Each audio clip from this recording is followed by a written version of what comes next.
예, 5월달은 실록의 계절이라 해서 온 세상이 다 푸르게 변하고 있습니다.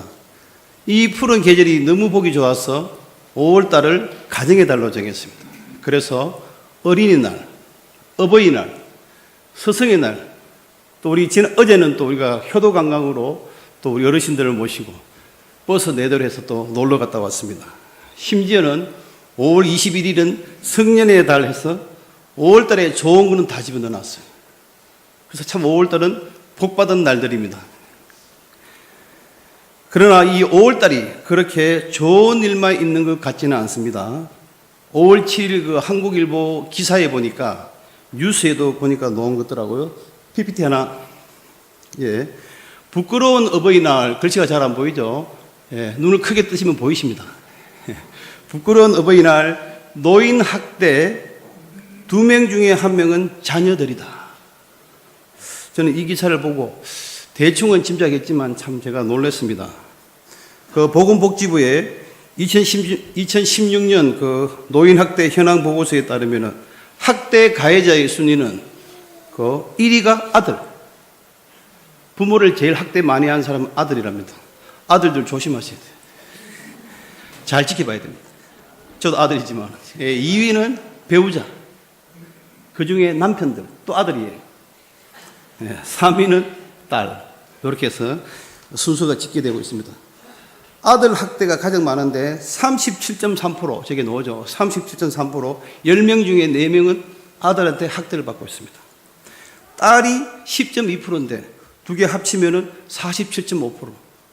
2명 중에 1명은 자식한테 얻어맞고 있다는 거죠. 아니면은 학대의 어떤 어느 폭력을 당하고 있는 거죠. 노인 학대의 절반가량이 내가 키운 내 자녀라고 생각하니 얼마나 미래가 어둡고 무섭습니다. 또 보면은 피해자, 학대를 제일 많이 받은 피해자 연령이 70대가 제일 많고, 80대가 2위, 그 3위가 60대입니다. 70이 되면 제일 많이 맞는다는 뜻이에요. 제가 시간이 없어서 자세히 말씀 못 드리지만은 학대하는 자들은 누구냐? 50대가 제일 많고, 그 다음에 50대가 25%, 40대가 20.4%. 왜 그러냐면 이때 노부모를 부양하기 때문에 50대, 40대 부모에게서, 자식에게서 학대를 많이 받는답니다. 그런데 이것이 4년 만에 2배로 증가했대요. 4년 만에 2배로. 앞으로 이런 추세가 증가된다면은 노인이 되어 살아있다는 것이 정말 두렵지 않을까, 이런 생각을 해봤습니다. 이 학대하고 학대당하는 사람 중에 크리스찬이 없을까요? 저는 그런 의문을 가져봤습니다. 저와 여러분도 예외는 아니라고 생각합니다. 제일 무서운 사실은 이 노인 학대의 발생 장소가 88.8%, 90%죠. 88.8% 가정에서 일어나고 있다는 사실입니다. 제 이야기가 아니라 2016년도 자료 보고서입니다. 88.8%, 90%가 가정에서 일어나고 절반이 자녀에게서 학대를 당하고 있다는 사실입니다. 이 늙어가는 것도 서러운데 세상이 무서워서 어디 제대로 늙을 수는 있겠습니까? 내 자녀는 안 그럴 것이다. 내 배우자는 안 그럴 것이다. 확신할 수 있을까요? 왜 이런 학대의 90%가 가정에서 일어날까요? 저는 생각을 해봤는데 바로 이 가정이 파괴되어 가기 때문에 그렇지 않나 생각합니다. 가정의 파괴는 한순간에 일어나지 않습니다. 서서히 조금씩 무너지기 시작합니다. 처음에는 약간 미웠다가 이제는 서로 간에 불신이 생기고 갈등이 생기고 해결하지 못하는 문제가 점점 커져가면서 큰 문제가 생겨서 파괴되는 것이죠. 엄청나게 큰 댐이 한 번에 파괴되지 않습니다. 그 조그만한 구멍 하나에 조금씩 구멍이 생기기 시작해서 그 구멍이 점점 커져가면서 또는 그 벽에 균열이 약간 생기다가 그 균열이 점점 커져가면서 그 압력의 차이로 큰 댐이 어느 시점에 가서 완전히 무너집니다. 바로 그것은 우리들의 가정과도 같아 봅니다. 가정도 마찬가지입니다. 처음부터 미워하는 식구가 있을까요? 새롭게 가정을 꾸미면은 서로가 예뻐서 죽고 또 보고 싶고 또 보고 싶은 게 서로 배우자입니다. 그리고 내가 낳은 자식이 얼마나 이쁘겠어요. 나를 길러주신 부모님은 얼마나 좋습니까? 그러나 시간이 지나면서, 시간이 흘러가면서 세상을 만나고 돈이 사람을 원수로 만들고 돈 때문에 싸우게 되고 또 남편이 직장을 잃고 또 내 자식이 남의 자식과 비교가 되고 내 부모가 비교가 되고 내 남편이 비교가 되고 내 아내가 비교가 되고 비교하며 살다 보니까 오래오래 살다 보면은 좋은 것보다는 나쁜 게 더 많이 보입니다. 그것이 가족이죠. 정부치고 살다 보면은 못나고 나쁜 것이 많이 보이게 됩니다. 감사보다는 서로에게 불만과 불평이 터지기 시작한 것이죠.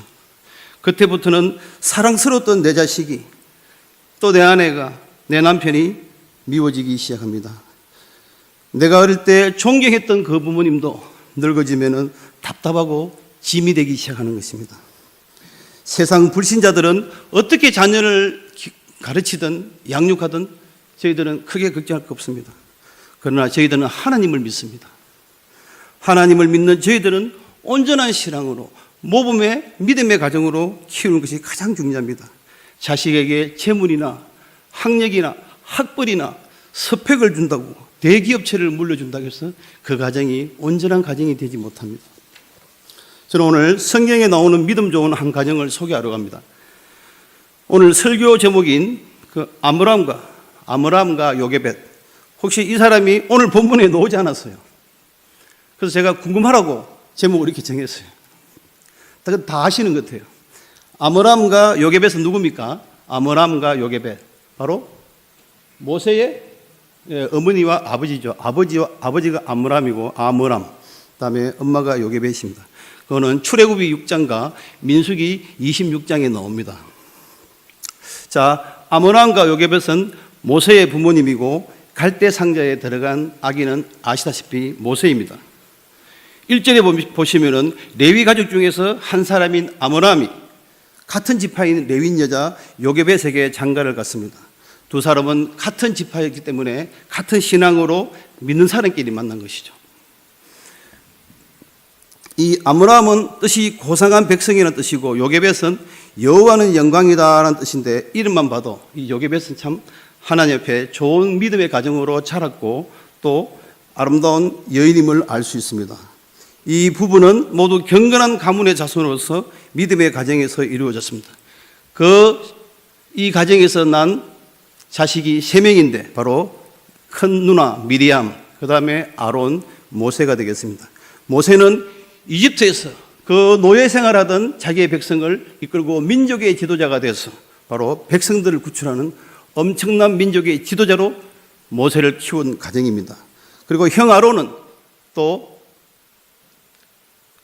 동생을 도와서 또 그 백성을 이끌어가고 또 모세에게 대변자가 되어서 이스라엘 제사장 가문이 되었습니다. 그리고 첫째 누나인 미리암은 또 어머니를 도와서 모세를 공주에게서 건져내는 일을 맡았고 또 출애굽 이후에도 죽는 날까지 모세를 도와주는 큰 역할을 감당한 정말 믿음의 가정으로 키운 세 자녀가 되겠습니다.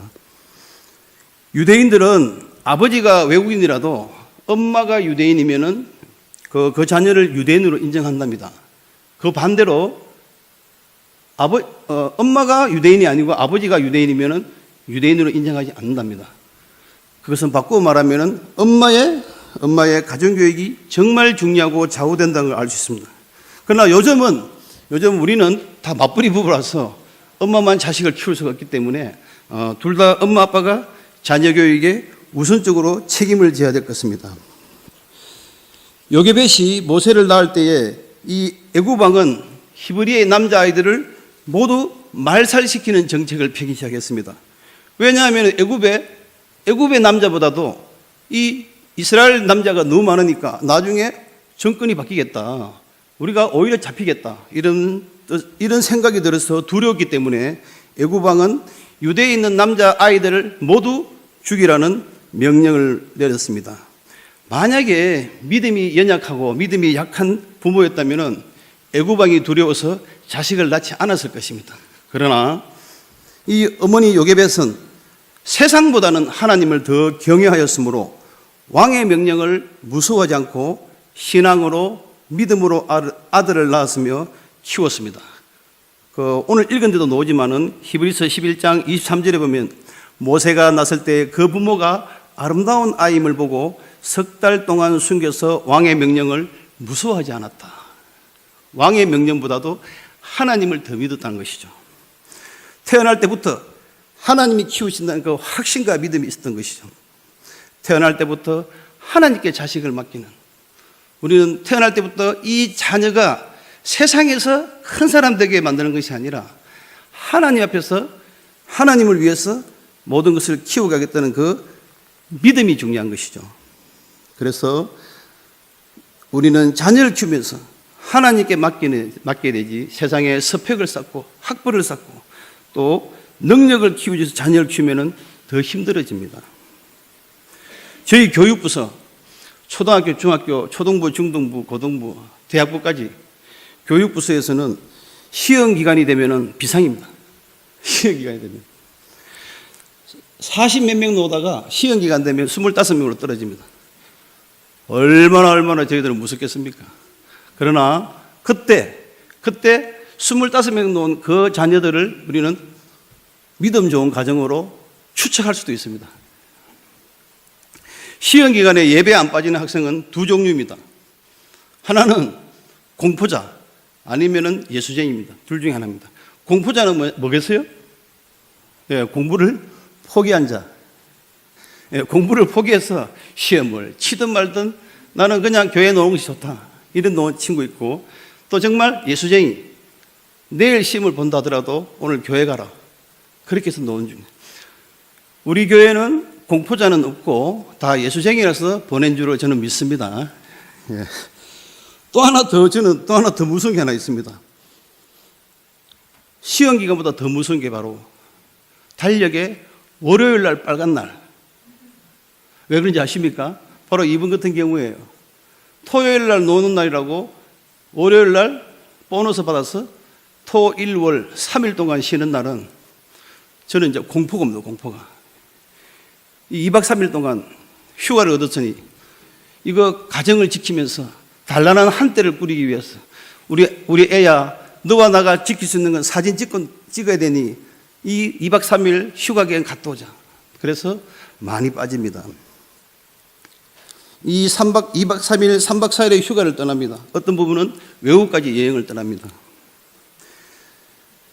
믿음 좋은 가정은 이때 알 수 있습니다. 이때 예배에 안 빠지고 노는 친구들은 또 두 종류입니다. 휴가 갈 돈이 없어가지고 남들 다 놀러 가는데 돈이 없어요. 휴가 갈 돈이 없어서 그렇거나 예수쟁이라서 그렇거나 둘 중에 하나입니다. 이번에도 역시 저는 돈이 없어서 그런 것이 아니라 예수쟁이라서 교회에 보낸 줄을 저는 믿고 있습니다. 예. 시험 기간에 예배 빠질 수도 있고 달력에 빨간 날짜가 있어가 예배 빠질 수도 있습니다. 그러나 문제는 이것이 습관이 되면은, 버릇이 되면은 예배 빠지는 것이 어른은 아니라 할지라도 애들은 당연히 여기게 됩니다.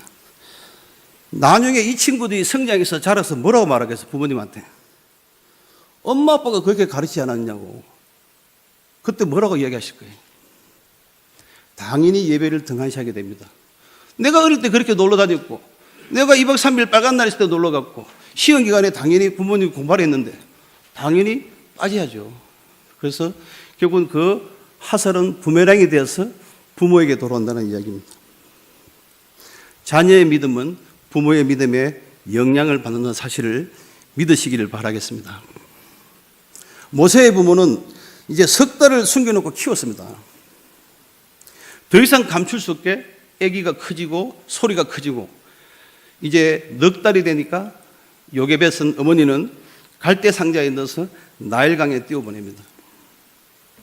자, 그때에 그냥 보낸 것이 아니라 누나 미리암을 뒤따라 보내면서 망을 보라고 합니다. 요게벳은 정말 지혜로운 여자입니다. 저는 한 3가지 정도를 같이 이야기 나누고 싶습니다. 이 아기가 그냥 나일강에 띄워보내서 바다로 간다면은, 바다로 떠나서 폭풍을 만나 죽는다면은 자기 딸 미리암을 보냈겠습니까? 누나를 보내면 당연히 누나까지 목숨을 잃을 것인데 그렇지 않죠. 바로 이 엄마 요게벳은 바로 공주가 주기적으로 나와서 목욕한다는 사실을 알았던 거죠. 그게 바로 첫 번째 지혜로움입니다. 공주가 며칠날 주기적으로 몇 시에 나와서 언제까지 놀다 가고, 이때 지금 여기서 떠내려 보내면은 어디쯤에서 공주가 만날 것이라는 것을 알고 있었던 것이죠. 얼마나 지혜롭습니까? 그 공주의 일거수일투족을 다 알고 있던 이 엄마는 정말 믿음의 여자일 수 있습니다. 그리고 그 당시에는 또 나일강에서 준 자식은 굉장히 나일강 자체가 신성히 여기던 애굽 사람입니다. 그 나일강이 깨끗했기 때문에 나일강에서 주운 것은 신성히 여기는 그 시대의 풍습이 있었기 때문에 바로 거기서 구한 자식은 누구든지 자기 자녀로 삼는다는 그것을 알고 있었던 것입니다. 자, 두 번째 또 요게벳의 두 번째 지혜로운 것을 발견할 수 있는데, 바로 갈대 상자에 넣을 때 이 자식을, 이 아기를 히브리인인 것을 알게 표시를 했다는 것이죠. 오늘 말씀에 히브리인이구나 하는 이야기가 나오지 않습니까? 믿음이 없는 여자였다면 과연 히브리인을 표시했을까요? 애굽의 아기로 표시해서 내보냈을 거예요.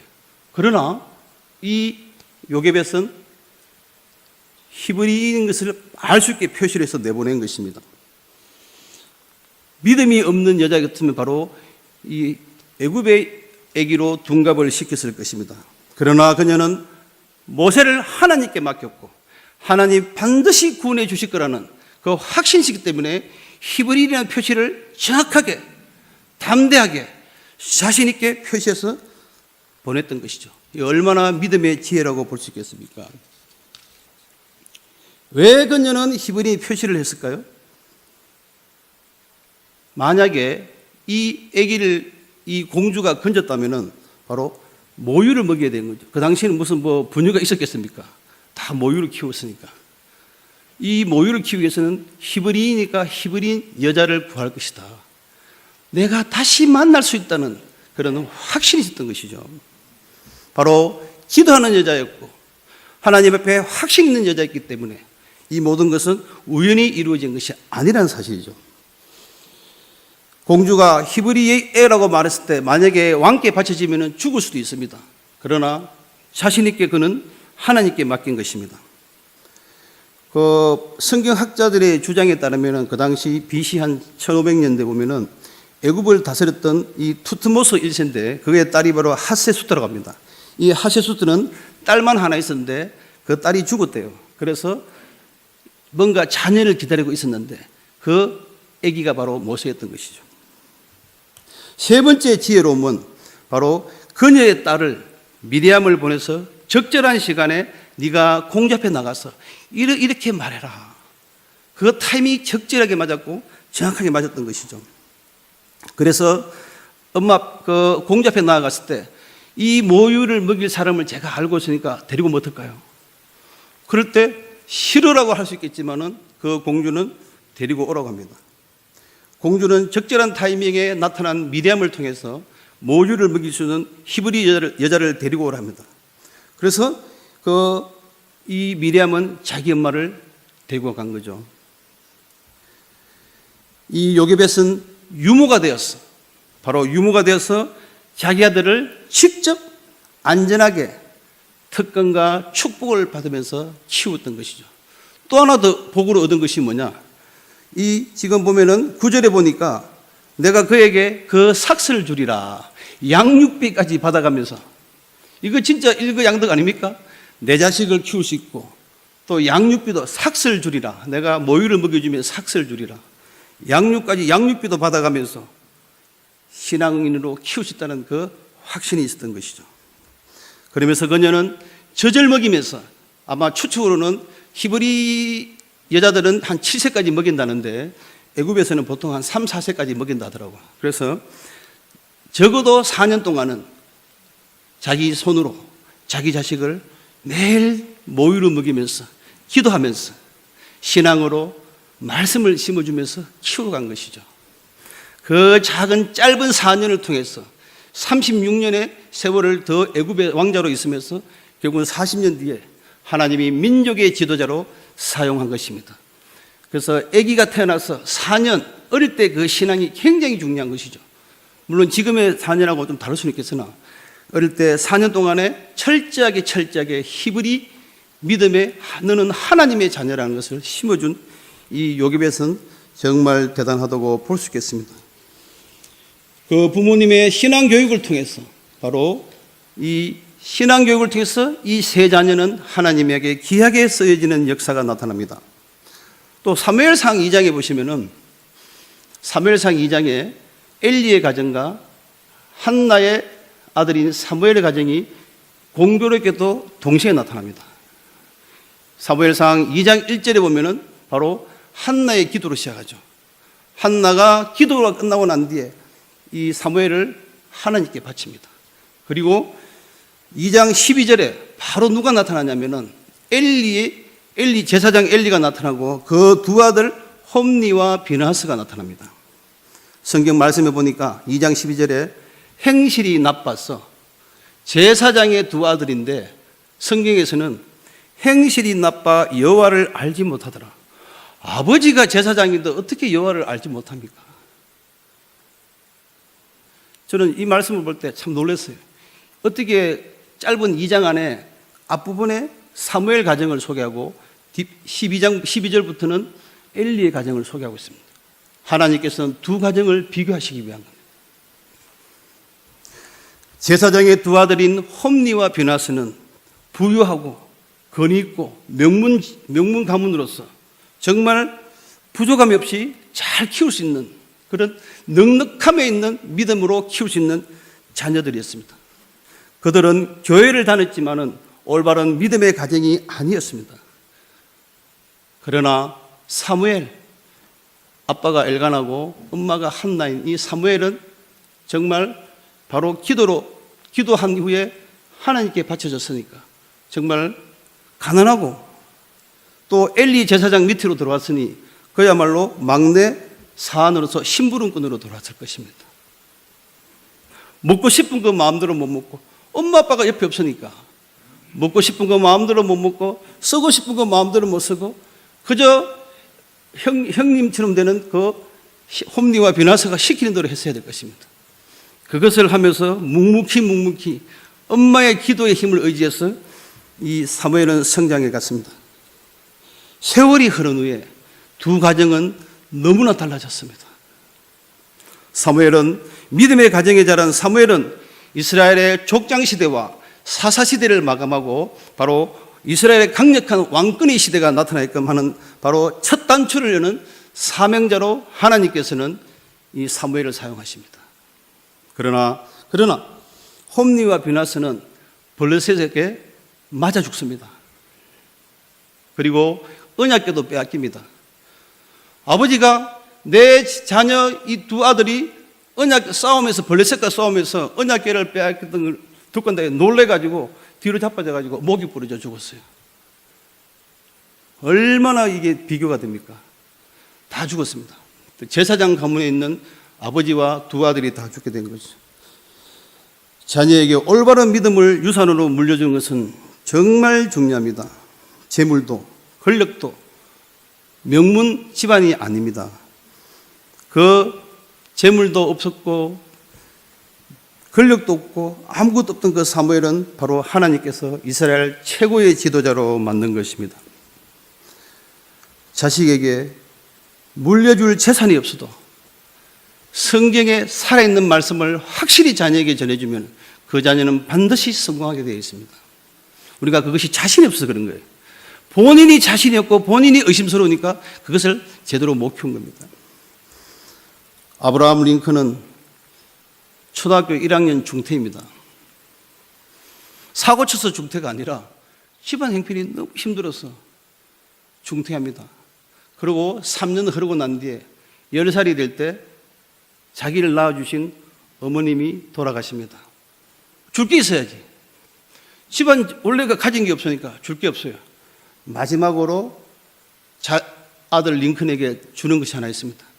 늘 말씀을 읽으면서 모세의 이야기를 들려주고 다윗의 이야기를 들려주고 사무엘의 이야기를 들려주면서 눈물로서 기도한 어머니의 한 권의 성경책, 링컨아, 아브라함 링컨아, 내가 네한테 줄 것은 성경책 하나밖에 없다.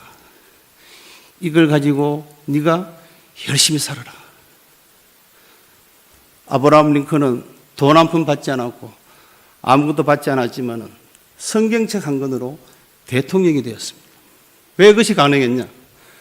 날마다 읽을 게 성경책밖에 없으니까 성경책을 읽으면서 말을 배우고, 성경책을 읽으면서 글씨를 배우고, 말씨를 배우고, 역사를 배우고, 사회를 배우고, 선한 것이 무엇인지 배우고, 진실이 무엇이고 공의가 무엇인지를 성경책 한 권을 읽으면서 그는 다 익혀나간 것입니다. 링컨은 성경책 안에서 살아계신 어머니를 만났습니다. 사랑하는 어머니를 만났고 기도하는 엄마를 만났기 때문에 링컨은 성경책에서 또 살아계신 하나님을 만난 것입니다. 그래서 그는 성경책 한 권만 있어도 대통령이 된 것이죠. 돈이 없어도 학벌이 없어도 가능했다는 것입니다. 은과 금은 내게 없거니와 내게 있는 것을 너에게 주니 나사렛 예수의 이름으로 일어나 걸어라.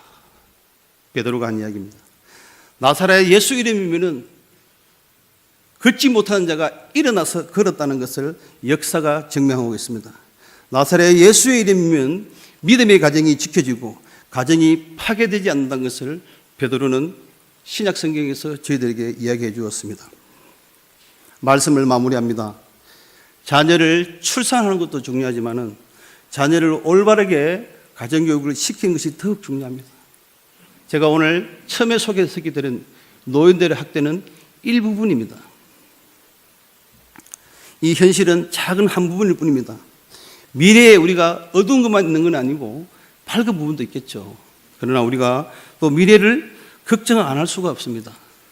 어떤 정신과 어떤 마음을 가지고 자녀를 가르치냐에 따라서 그 자녀의 장래가 달라진다는 것을 오늘 몇 가지의 성경을 통해서 저는 같이 나누었습니다. 우리는 지금 아이들에게 무엇을 가르치고 있습니까? 모든 경쟁에서 반드시 이겨야 된다. 1등을 해야 된다. 네가 최고자가 돼야 된다. 그러지 않으면 살아남지 못한다. 혹시 스펙을 가르치고 학벌을 가르치는 우리의 모습이 아닌가? 신앙 안에서 살아가는 믿음의 사람이기보다는 사회에서, 세상에서 성공하는 것을 우리는 원하고 있지는 않았습니까? 믿음의 가정 아므람과 요게벳은 이스라엘 지도자 모세를 만들었습니다. 세상에서 출세하여 성공한 자녀로 키우기보다는 하나님이 만족하시는 그 자녀로 키웠을 때 그 가정은 자자손손, 후손까지 하나님의 은혜와 복을 누리신다는 것을 기억하시는 이 밤이 되시기를 주님의 이름으로 축원합니다.